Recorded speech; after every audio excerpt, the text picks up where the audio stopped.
Selamat sore pemirsa, Kabar Merah Putih akan menghadirkan informasi terkini kegiatan dan kebijakan Presiden Prabowo Subianto dan Wakil Presiden Gibran Rakabuming Raka, serta aktivitas dan kebijakan anggota Kabinet Merah Putih. Bersama saya, Shena Damayana, segera kita mulai Kabar Merah Putih selengkapnya untuk Anda.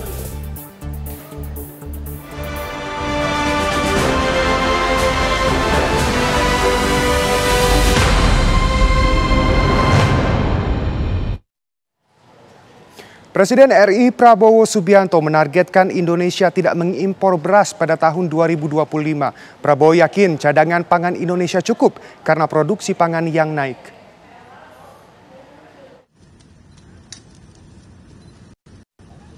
Sejumlah program telah disiapkan Presiden Prabowo Subianto untuk tahun 2025 mendatang. Salah satu program yang menjadi sorotan Prabowo dalam sidang Kabinet Paripurna adalah tentang produksi pangan dalam negeri.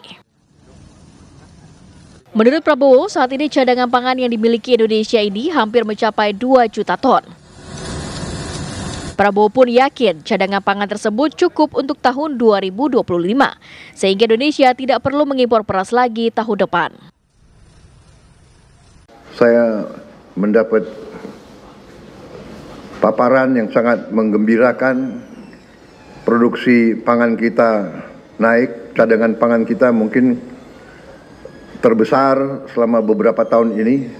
Yang ada di gudang kita, saya kira mendekati 2 juta ton. Dan sangat besar kemungkinan dan keyakinan saya tahun 2025 kita tidak akan impor beras lagi. Bahkan cadangan kita cukup. Dan ini sekali lagi akibat kerja keras saudara-saudara. Apresiasi saya juga kepada Menteri Pertanian dan timnya, Bulog, Badan Pangan Nasional. Meningkatnya cadangan pangan Indonesia diraih atas kerjasama berbagai pihak yang bekerja di bidang pangan. Prabowo pun mengungkapkan terima kasih atas kerja keras yang telah dilakukan jajaran kabinet dan kepala badan. Swasembada pangan merupakan salah satu program unggulan yang dicanangkan Prabowo. Berbagai langkah telah dilakukan, salah satunya dengan memastikan cadangan beras negara. Tim TV One mengabarkan. Jelang libur Natal dan Tahun Baru, pemerintah menurunkan harga tiket pesawat dalam negeri sebesar 10%. Kebijakan tersebut diungkap oleh Presiden Prabowo Subianto dalam sidang Kabinet Paripurna kemarin.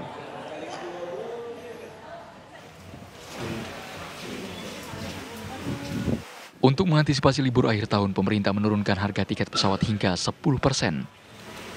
Presiden Prabowo Subianto mengatakan penurunan tiket pesawat di akhir tahun jarang terjadi dan baru pertama kali dalam beberapa tahun terakhir. Tiket pesawat yang diturunkan yaitu untuk rute penerbangan dalam negeri selama periode libur Natal dan Tahun Baru. Prabowo juga mengapresiasi kinerja para menterinya sehingga bisa menurunkan harga tiket pesawat. Ia juga meminta para menterinya menyiapkan libur Natal dan Tahun Baru dengan sebaik-baiknya. Juga kita mampu menurunkan harga tiket pesawat 10% menjelang akhir tahun. Biasanya sudah lazim kalau akhir tahun harga tiket pesawat pasti naik. Terima kasih Menteri Perhubungan dan semua menteri-menteri BUMN. Terima kasih. Ini akibat teamwork yang baik di antara kita, di antara saudara-saudara. Penurunan tiket pesawat langsung direspon oleh Kementerian Perhubungan. Juru bicara Kemenhub Elba Damhuri mengatakan, penurunan harga tiket berlaku selama 16 hari pada masa periode Nataru 2024-2025, yakni 19 Desember 2024 hingga 3 Januari 2025 untuk tiket yang belum terjual. Sementara bagi penumpang yang sudah membeli tiket untuk periode tersebut dapat diberikan insentif sesuai kebijakan masing-masing maskapai. Pemerintah berharap penurunan tiket pesawat dapat membantu masyarakat yang akan menghabiskan libur akhir tahun bersama keluarga. Selain itu, kebijakan juga mampu mendongkrak perekonomian dan pariwisata dalam negeri. Dari Jakarta, tim TV One mengabarkan.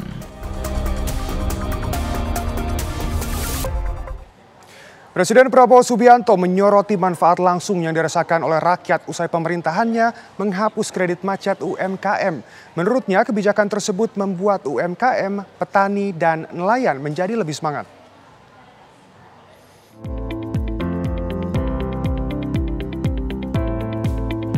Sejak dilantik 20 Oktober lalu, Presiden Prabowo Subianto langsung membuat sejumlah gebrakan di berbagai bidang.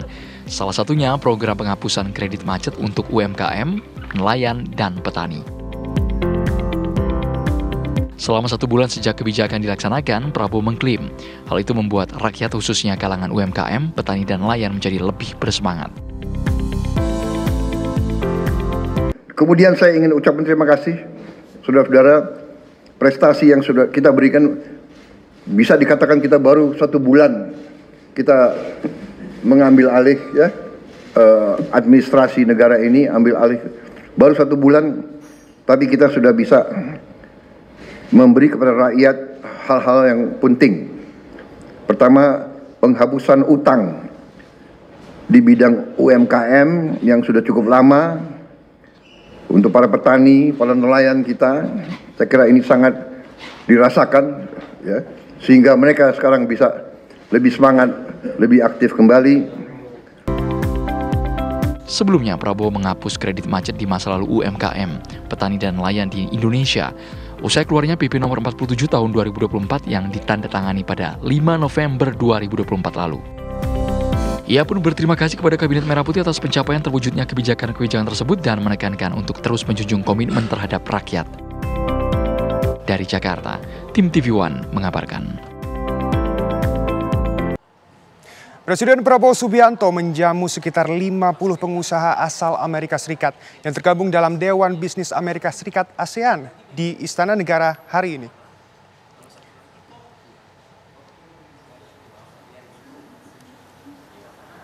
Presiden didampingi oleh Menteri Luar Negeri Sugiono, Menko Perekonomian Erlangga Hartarto, Menteri Investasi dan Hilirisasi Rosan Ruslani, serta Ketua Dewan Penasehat Kadin Indonesia Hashim Joyo Hadikusumo. Menurut Menteri Investasi dan Hilirisasi Rosan Ruslani mengatakan para pengusaha itu ingin lebih banyak berinvestasi di Indonesia karena faktor stabilitas keamanan. Para pengusaha Amerika Serikat itu juga meyakini kepemimpinan Prabowo akan memberi lebih banyak kenyamanan. Hal ini terlihat dari kunjungan Prabowo Subianto bertemu Presiden Amerika Serikat Joe Biden beberapa waktu yang lalu.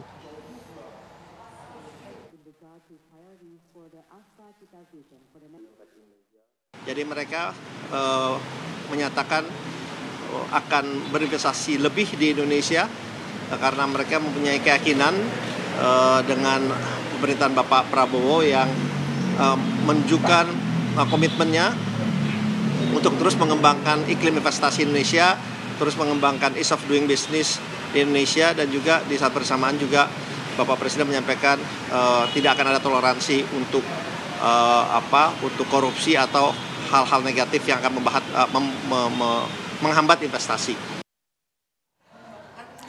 Pemirsa, Kabar Merah Putih akan kembali sesaat lagi, tetap bersama kami. Pemirsa, Kepala Kantor Komunikasi Kepresidenan Hasan Nasbi mengklarifikasi adanya multitafsir terhadap pernyataan Presiden Prabowo Subianto soal kenaikan gaji guru. Pemerintah mengalokasikan tambahan anggaran sebesar 16,7 triliun rupiah untuk kesejahteraan guru di tahun 2025. Sehingga total jumlah guru yang mendapatkan peningkatan kesejahteraan berjumlah 1,9 juta orang. Teman-teman, komitmen anggaran yang diberikan oleh Presiden Prabowo Subianto untuk peningkatan kesejahteraan guru adalah tambahan sekitar 16,7 triliun untuk kesejahteraan guru, dan itu jumlah yang sangat besar. Jadi total untuk kesejahteraan guru itu 81 triliun. Jadi tambahan 16,7 triliun itu tentu akan jadi peningkatan kesejahteraan yang signifikan bagi guru. Setidaknya nanti di tahun 2025 akan ada tambahan, ini setidaknya nih, padahal lebih banyak daripada ini, 600.000 guru yang akan mendapatkan peningkatan kesejahteraan. Guru-guru yang ASN, di antara 600.000 ini, guru-guru yang ASN akan mendapatkan penambahan tunjangan sebesar 1 kali gaji, dan guru-guru non-ASN akan ditingkatkan tunjangannya menjadi 2 juta rupiah. Ini akan melengkapi 1,3 juta guru yang sebelumnya sudah mendapatkan peningkatan kesejahteraan, tunjangan kesejahteraan. Jadi total nanti di tahun 2025 jumlah guru yang mendapatkan peningkatan kesejahteraan itu berjumlah 1,9 juta orang. Jadi nanti di tahun-tahun yang akan datang jumlahnya akan ditingkatkan karena sekarang guru kita ada sekitar 2,9 juta orang. Jadi saya rasa itu cukup jelas ya. Presiden Prabowo Subianto menegaskan komitmen Indonesia untuk bergabung dengan blok ekonomi global yang memberikan manfaat signifikan bagi kepentingan nasional. Saat ini, Indonesia sedang dalam tahap mendaftarkan diri ke beberapa blok ekonomi seperti BRICS dan Organisasi Kerjasama dan Pembangunan Ekonomi atau OECD.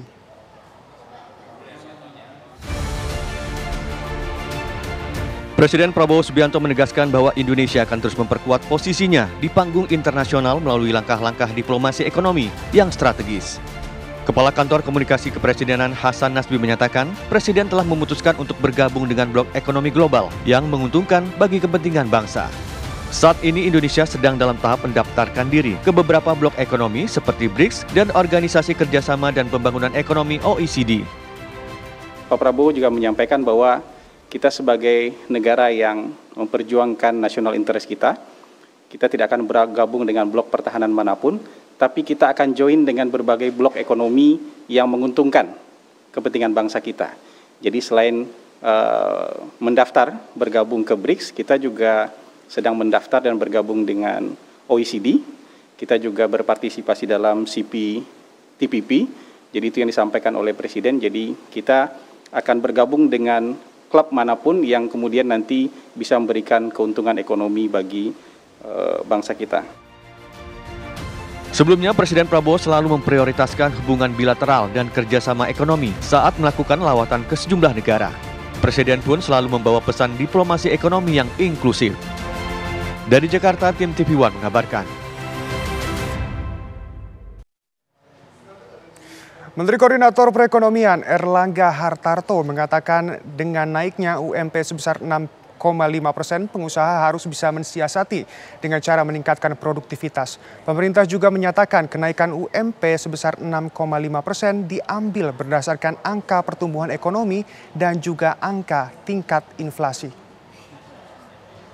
UMP nggak akan jadi masalah ya Pak ya bagi para sektor pengusaha Pak? UMP pengusaha ya tentu harus menyiasati ya, dan juga harus meningkatkan produktivitas. Kan mereka mempertanyakan dasarnya 6,5% itu apa gitu?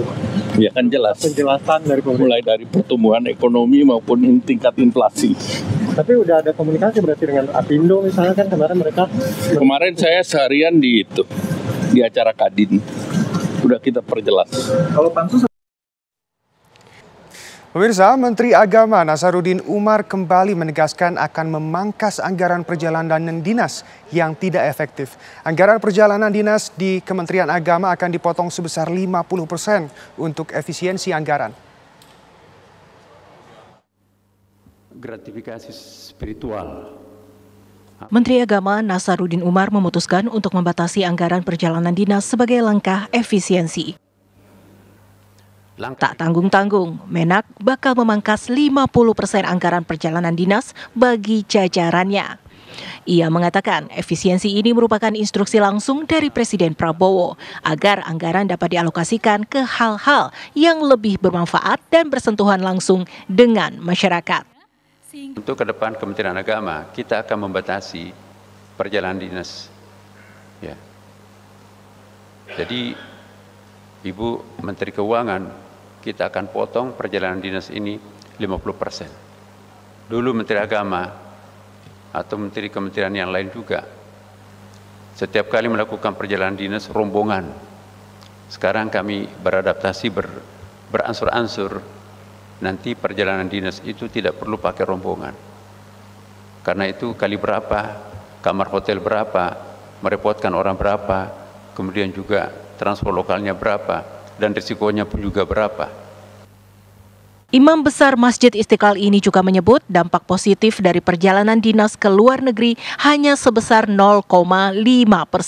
Para kanwil, kami membaca data Bapak Ibu sekalian. Efek positif perjalanan dinas itu ya, di luar negeri itu ada sebuah penelitian. Kemanfaatannya sesuai dengan apa yang ditargetkan dengan apa yang dijalankan, itu hasilnya hanya 0,5%. Jadi perjalanan dinas itu hasilnya 0,5%. Uangnya sedemikian banyak apalagi ke luar negeri. Tapi hasilnya apa kesimpulannya?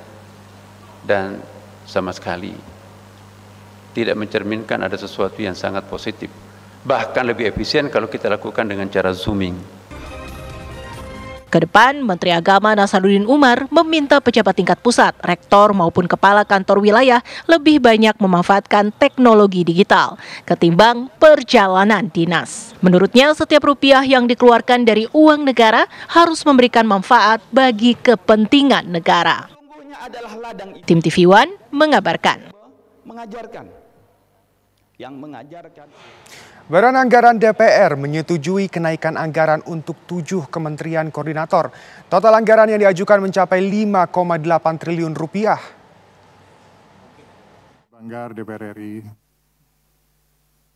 Badan Anggaran Banggar DPR menyetujui kenaikan anggaran untuk 7 kementerian koordinator Kabinet Merah Putih. Persetujuan ini disampaikan saat rapat kerja yang dihadiri 7 menteri koordinator setelah memaparkan anggaran serta program prioritas masing-masing. Yang pertama, kita sepakati dulu apakah Bapak Ibu mengizinkan jika para Menko kita beri kesempatan untuk memaparkan kebutuhan anggaran ke depan. Karena kalau pagunya insya Allah kami setujui, tinggal kebutuhan yang diperlukan oleh para Menko. Kita minta memberikan waktu setiap Menko 10 menit. Setuju? Begitupun kami mohon persetujuan Bapak Ibu sekalian. Jika terjadi penambahan terhadap pagu yang ada para Menko, langsung dapat kita setujui tanpa raker kembali. Setuju? Nah, kalau setuju terus selesai. Usulan tambahan anggaran paling besar diajukan Menko Bidang Politik dan Keamanan Budi Gunawan, yakni sebesar 3 triliun rupiah. Kemudian disusul oleh Menko Pemberdayaan Masyarakat Muhaimin Iskandar sebesar 653,77 miliar rupiah. Menko Pangan Zulkifli Hasan mengajukan anggaran 505,91 miliar rupiah. Menko Bidang Pembangunan Manusia dan Kebudayaan Pratikno mengajukan anggaran 360,33 miliar. Lalu Menko Hukum, HAM, Imigrasi dan Pemasyarakatan Yusril Iza Mahendra meminta tambahan anggaran 325 miliar. Selanjutnya, Menko Bidang Infrastruktur dan Pembangunan Kewilayahan Agus Harimurti Yudhoyono sebesar 273,14 miliar. Dan terakhir, Menko Perekonomian Erlangga Hartarto 64,2 miliar rupiah. Sangat terbatas tersebut. Adapun total penambahan anggaran yang diajukan 7 kementerian 5,18 triliun rupiah. Dan memastikan. Dari Jakarta, Tim TV One mengabarkan. Assalamualaikum warahmatullahi wabarakatuh. Pemirsa, Komisi 12 DPR hari ini mengadakan rapat kerja dengan Menteri Investasi dan Hilirisasi Rosan Ruslani. Dan apa saja yang dibahas dalam rapat kerja tersebut, kita terhubung dengan reporter TV One, Yulinda Tridewi. Selamat sore Yulinda, bagaimana situasi terkini dan juga apa hal substansial yang dibahas pada rapat kerja kali ini? Ya, selamat sore Sena Damaya dan juga pemirsa TV One. Betul sekali, hari ini Komisi 12 DPR RI menggelar rapat bersama dengan Kementerian Investasi dan Hilirisasi di gedung DPR RI di Gedung Nusantara 1 Senayan Jakarta Pusat pada pukul 14.00 waktu Indonesia Barat. Dan memang hingga saat ini saya mengabarkan ini belum terlihat atau belum terpantau rapat ini sudah selesai begitu. Kemudian juga tadi beberapa poin yang disampaikan, ini ada sekitar 3 poin utama. Yang pertama ini perkenalan antara Kementerian Investasi dan Hilirisasi bersama dengan Komisi 12 DPR RI, kemudian juga membahas mengenai progres serta evaluasi capaian kerja per triwulan tahun 2024, kemudian juga membahas mengenai program strategi 2025 di 100 hari pertama 2025 yang akan dilaksanakan begitu oleh Kementerian Investasi dan Hilirisasi. Kemudian tadi sempat kami melihat begitu di dalam rapat ini berlangsung, diantaranya Ruslan ini menyatakan capaian investasi per triwulan atau per bulan Januari hingga bulan September 2024 ini capaian investasi mencapai 1.261 triliun atau 76,45% dari target Presiden sebanyak 1.650 triliun. Kemudian juga capaian tenaga kerja atau penyerapan tenaga kerja ini mencapai 1.875.214 tenaga kerja. Kemudian juga tadi dibahas mengenai 5 sektor utama dari realisasi investasi, baik itu mengenai penanaman modal asing maupun penanaman modal dalam negeri, diantaranya dari beberapa sektor. Ini ada industri logam dasar, barang logam bukan mesin dan peralatannya ini sebanyak 14%. Kemudian mengenai transportasi, gudang dan telekomunikasi ini sebanyak 11,67%. Adapun di sektor pertambangan ini sebanyak 10,51%. Adapun juga perumahan, kawasan industri dan perkantoran ini sebanyak 7,26% dan jasa lainnya ini sebanyak 6,87%. Adapun juga dengan 5 negara yang menjadi sumber utama dari realisasi investasi yaitu Singapura, Hong Kong, Tiongkok, Amerika Serikat, dan Malaysia. Kemudian juga tadi disampaikan 8 program strategis di 2025, ini diantaranya ada fasilitas berusaha yang termasuk juga materialis, kemudian tax holiday dan tax allowance, kemudian yang kedua ini promosi dalam forum internasional, dan kemudian ini ada perundingan kerjasama baik kerjasama penanaman modal dalam regional, bilateral maupun multilateral. Sementara Shena Damayana kembalikan dari studio. Baik, Yulinda Tridewi, terima kasih atas kabarnya. Selamat bertugas kembali. Dan pemirsa, kabar Merah Putih akan segera kembali sesaat lagi. Tetap bersama kami. Pemirsa, Wakil Presiden Gibran Rakabuming Raka menghadiri acara Puncak Hari Disabilitas Internasional di Taman Ismail Marzuki, Jakarta Pusat.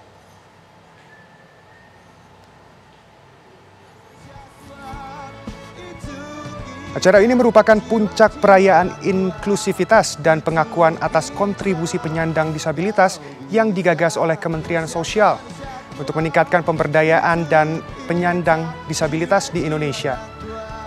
Kegiatan ini juga dimeriahkan dengan berbagai penampilan seni dan budaya, termasuk kolaborasi antara artis ibu kota dengan musisi penyandang disabilitas. Sebagai apresiasi, juga diberikan penghargaan khusus kepada individu disabilitas yang memberikan inspirasi di berbagai bidang. Assalamualaikum warahmatullahi wabarakatuh. Salam sejahtera, Shalom, Om Swastiastu, Namo Buddhaya. Dan dari penampilan tadi kita sama-sama dapat merasakan energi besar yang Pemirsa, tanggal 3 Desember diperingati sebagai Hari Disabilitas Internasional. Di balik keterbatasannya, kelompok difabel di Sleman, Yogyakarta justru meraih kesuksesan dalam peternakan ayam telur omega.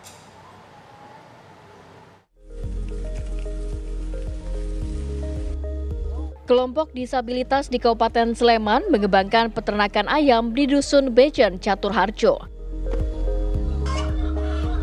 Sekitar 300 ekor ayam bantuan dari Muhammadiyah dibudidayakan di dalam kandang khusus.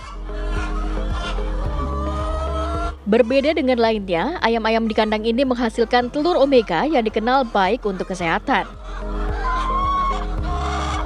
Selain berprotein tinggi, telur omega juga baik dikonsumsi untuk wanita hamil dan mencegah stunting.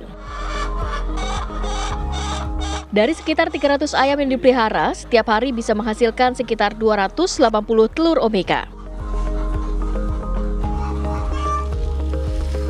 Ayam diberi pakan khusus agar menghasilkan telur omega. Usaha ini sudah ditekuni sejak Mei 2024 dan dikelola sepenuhnya oleh para penyandang disabilitas. Jumlah ayam di sini ada 300 ekor, hibah dari Majelis Pemberdayaan Masyarakat Pimpinan Pusat Muhammadiyah. Kandang ayam ini disebut menjadi lokasi pertama yang dikelola kelompok difabel di Yogyakarta, bahkan di Indonesia.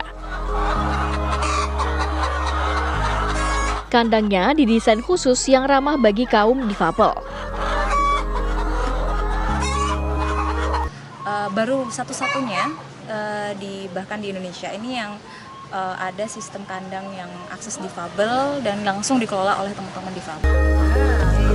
Melalui peringatan Hari Disabilitas Internasional yang jatuh setiap tanggal 3 Desember, mereka ingin menunjukkan jika kaum difabel juga bisa sukses seperti orang pada umumnya. Dari Sleman, Yogyakarta, Andri Prasetyo, TV One mengabarkan. Pemirsa, kita beralih ke kabar lainnya. Komisi 1 DPR RI menggelar rapat kerja perdana dengan Menteri Luar Negeri Sugiono. Rapat tersebut membahas rencana program kerja 100 hari Kementerian Luar Negeri dan isu-isu aktual. Yang pertama harus saya sampaikan adalah rapat perdana antara Komisi 1 DPR RI dengan Kementerian Luar Negeri digelar di Gedung Parlemen Senayan, Jakarta yang dimulai sekitar 10 pagi tadi. Rapat dibuka langsung oleh Ketua Komisi 1 DPR, Utut Ardianto. Dari Kementerian Luar Negeri dihadiri Menteri Luar Negeri Sugiono yang didampingi dua wakil menteri, Anies Mata dan Armanata Nasir. Menlu Sugiono memaparkan rencana kerja 100 hari pertama Kementerian Luar Negeri, termasuk program-program prioritas, serta isu-isu aktual yang berhubungan dengan situasi geopolitik terkini. Yang memang bebas aktif. Dalam rangka mendukung visi Presiden Prabowo, Kementerian Luar Negeri juga menggariskan beberapa hal yang kami jadikan prioritas. Yang pertama kami sebut dengan diplomasi ketahanan nasional sebagai prioritas, yaitu mempertahankan kedaulatan NKRI serta membangun ketahanan nasional, di mana kita akan memperluas kemitraan dan memperkuat sinergi untuk membahas isu-isu tentang ketahanan pangan, ketahanan energi dan air, serta mitigasi bencana dengan negara-negara tetangga dan teman-teman kita yang lain.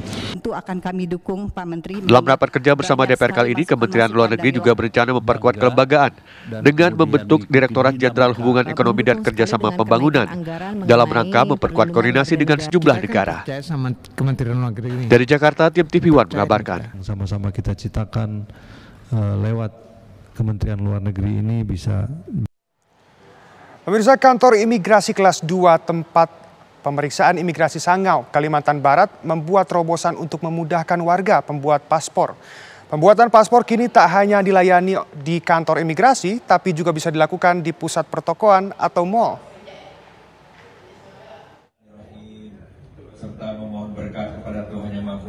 Untuk meningkatkan pelayanan pembuatan paspor, Kantor Imigrasi Kelas 2 TPI Sanggau meluncurkan Antong Molah Paspor atau Launch Imigrasi di Mall Pelayanan Publik Sanggau, Kalimantan Barat. Peresmian Antong Molah Paspor dilakukan oleh PJ Bupati Sanggau, Suherman, beserta pejabat imigrasi Kalimantan Barat. Launch Imigrasi untuk pembuatan paspor ini merupakan terobosan baru dari Imigrasi Sanggau untuk melayani masyarakat yang akan membuat paspor.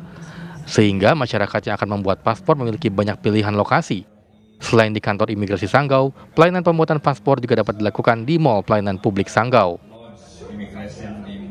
Selalu bersinergi dan berkolaborasi bagaimana kita bisa memberikan pelayanan publik yang terbaik, khususnya untuk pemberian paspor bagi masyarakat yang berada di sekitar Kabupaten Sanggau ini. Pelayanan saat ini sudah cukup baik dan cukup cepat terutama terkait dengan kepastian waktu, kepastian biaya, dan kepastian persyaratan. Artinya ketika persyaratan mereka dilengkapi semua, pasti akan kita layani untuk pemberian paspornya. Launch Imigrasi ini merupakan yang pertama kali di Kalimantan Barat. Layanan yang akan diberikan di Launch Imigrasi ini adalah layanan pembuatan paspor elektronik dan layanan percepatan paspor elektronik dengan jaminan waktu 1 jam selesai. Dari Sanggau, Kalimantan Barat, Tutwuri, Heri Jabu, TV One mengabarkan. Di Kabupaten Sanggau. Pemirsa, kami akan kembali sesaat lagi. Tetap bersama kami. Pemirsa, jelang libur Natal dan Tahun Baru, pemerintah menurunkan harga tiket pesawat dalam negeri sebesar 10%. Kebijakan tersebut diungkapkan oleh Presiden Prabowo Subianto dalam sidang Kabinet Paripurna kemarin.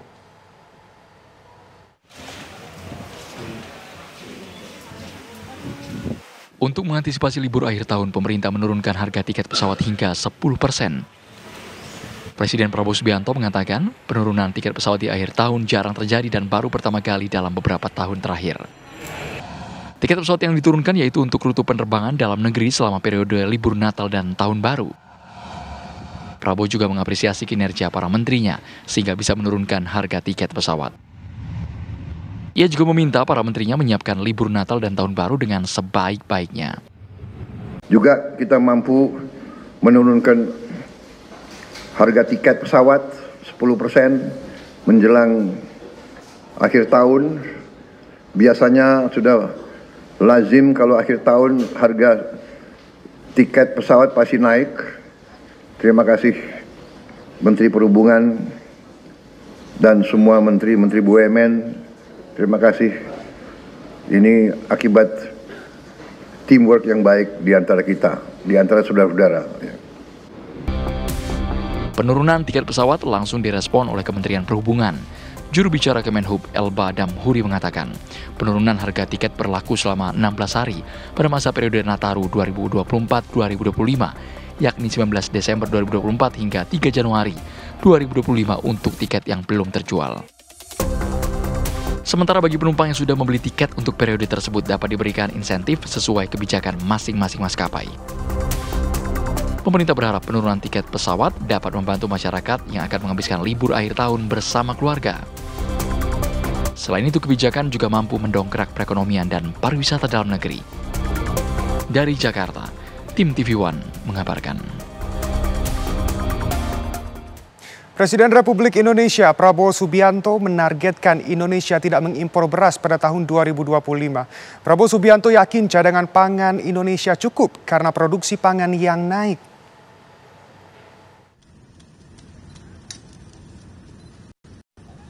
Sejumlah program telah disiapkan Presiden Prabowo Subianto untuk tahun 2025 mendatang. Salah satu program yang menjadi sorotan Prabowo dalam sidang Kabinet Paripurna adalah tentang produksi pangan dalam negeri. Menurut Prabowo, saat ini cadangan pangan yang dimiliki Indonesia ini hampir mencapai 2 juta ton.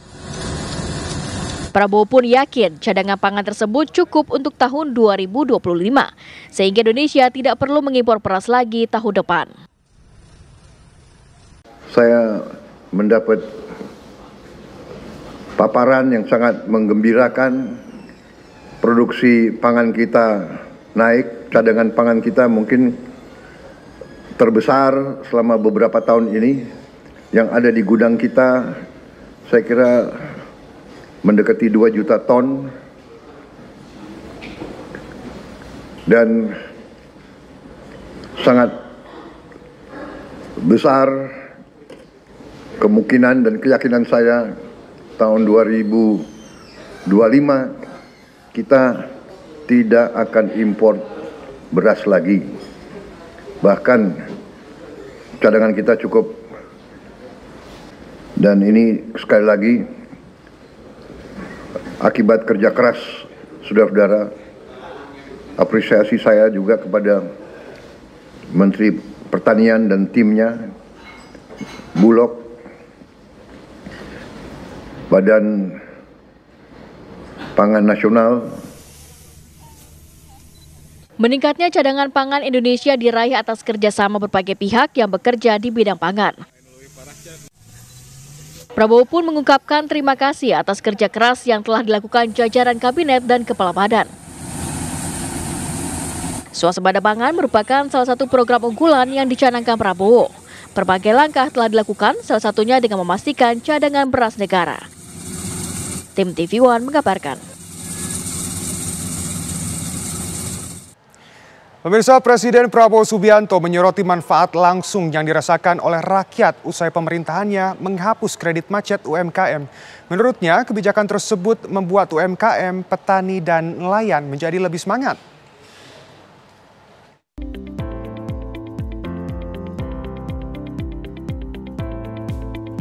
Sejak dilantik 20 Oktober lalu, Presiden Prabowo Subianto langsung membuat sejumlah gebrakan di berbagai bidang. Salah satunya program penghapusan kredit macet untuk UMKM, nelayan, dan petani. Selama 1 bulan sejak kebijakan dilaksanakan, Prabowo mengklaim hal itu membuat rakyat khususnya kalangan UMKM, petani, dan nelayan menjadi lebih bersemangat. Kemudian saya ingin ucapkan terima kasih, saudara-saudara, prestasi yang sudah kita berikan, bisa dikatakan kita baru 1 bulan kita mengambil alih ya administrasi negara ini, ambil alih baru 1 bulan, tapi kita sudah bisa memberi kepada rakyat hal-hal yang penting. Pertama, penghapusan utang di bidang UMKM yang sudah cukup lama. Untuk para petani, para nelayan kita, saya kira ini sangat dirasakan, ya, sehingga mereka sekarang bisa lebih semangat, lebih aktif kembali. Sebelumnya, Prabowo menghapus kredit macet di masa lalu UMKM, petani, dan nelayan di Indonesia. Usai keluarnya PP nomor 47 tahun 2024 yang ditandatangani pada 5 November 2024 lalu. Ia pun berterima kasih kepada Kabinet Merah Putih atas pencapaian terwujudnya kebijakan-kebijakan tersebut dan menekankan untuk terus menjunjung komitmen terhadap rakyat. Dari Jakarta, tim TV One mengabarkan. Kepala Kantor Komunikasi Kepresidenan Hasan Nasbi mengklarifikasi adanya multitafsir terhadap pernyataan Presiden Prabowo Subianto soal kenaikan gaji guru. Pemerintah mengalokasikan tambahan anggaran sebesar 16,7 triliun rupiah untuk kesejahteraan guru di tahun 2025. Sehingga total jumlah guru yang mendapatkan peningkatan kesejahteraan berjumlah 1,9 juta orang. Komitmen anggaran yang diberikan oleh Presiden Prabowo Subianto untuk peningkatan kesejahteraan guru adalah tambahan sekitar 16,7 triliun untuk kesejahteraan guru, dan itu jumlah yang sangat besar.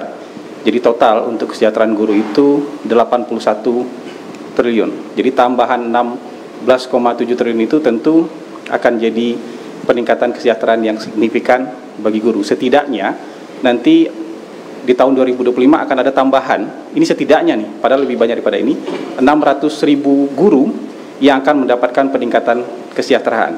Guru-guru yang ASN, di antara 600.000 ini, guru-guru yang ASN akan mendapatkan penambahan tunjangan sebesar 1 kali gaji, dan guru-guru non-ASN akan ditingkatkan tunjangannya menjadi 2 juta rupiah. Ini akan melengkapi 1,3 juta guru yang sebelumnya sudah mendapatkan peningkatan kesejahteraan, tunjangan kesejahteraan. Jadi total nanti di tahun 2025 jumlah guru yang mendapatkan peningkatan kesejahteraan itu berjumlah 1,9 juta orang. Jadi nanti di tahun-tahun yang akan datang jumlahnya akan ditingkatkan karena sekarang guru kita ada sekitar 2,9 juta orang. Jadi saya rasa itu cukup jelas ya.